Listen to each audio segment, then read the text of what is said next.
শিরোনাম জাদুকরি ব্রাশ। একটি ছোট গ্রামে, যা ঢেউ খেলানো পাহাড়ের মাঝে লুকিয়েছিল, সেখানে একটি ছোট মেয়ের নাম ছিল মিয়া, যিনি পেইন্টিংয়ের প্রতি গভীর ভালোবাসা ছিল।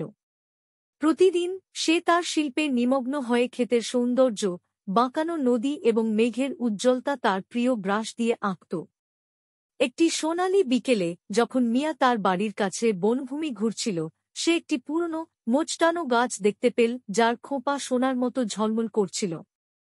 গাছটির একটি খোঁপায় সে একটি ছোট, ঝলমলে ব্রাশ পেল।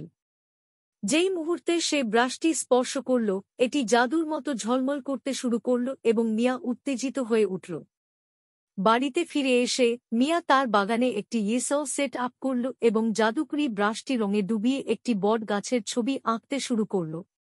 তার আশ্চর্যের সীমা রইল না, কারণ ছবির গাছটি জীবন্ত হয়ে উঠল।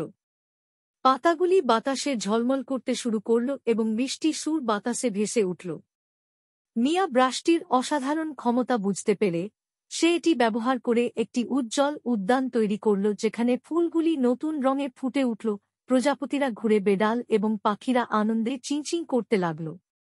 তার জাদুকরি শিল্পকর্ম উদ্যানটিকে একটি প্রাণবন্ত এবং মন্ত্রমুগ্ধ স্থান করে তুলল। মিয়াস জাদুকরি ব্রাশের খবর দ্রুত গ্রাম জুড়ে ছড়িয়ে পড়ল। শীঘ্রই গ্রামবাসীরা তার বাড়ির বাইরে সারিবদ্ধভাবে দাঁড়িয়ে থাকল, তার কাছে আশ্চর্যজনক জিনিস তৈরির অনুরোধ করতে আসল। মিয়া আনন্দের সাথে ঝলমলে ঝর্ণা, বিশাল নাচতে থাকা সূর্যমুখী এবং আকাশে একটি রঙিন রেইনবো আঁকল, যা গ্রাম জুড়ে সুখ ছড়িয়ে দিল।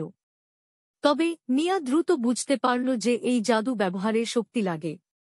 এমনকি সে অনুভব করল যে এটি চাপের হতে পারে, এবং তাই সে সিদ্ধান্ত নিল যে ব্রাশটি শুধুমাত্র গ্রামবাসীদের সমস্যা থাকলে, যেমন খরা, একাকী শিশু বা দুঃখজনক মুহূর্ত, ব্যবহার করবে। তার শিল্পকর্ম গ্রামবাসীদের জন্য আশার এবং স্বস্তির একটি প্রতীক হয়ে উঠল।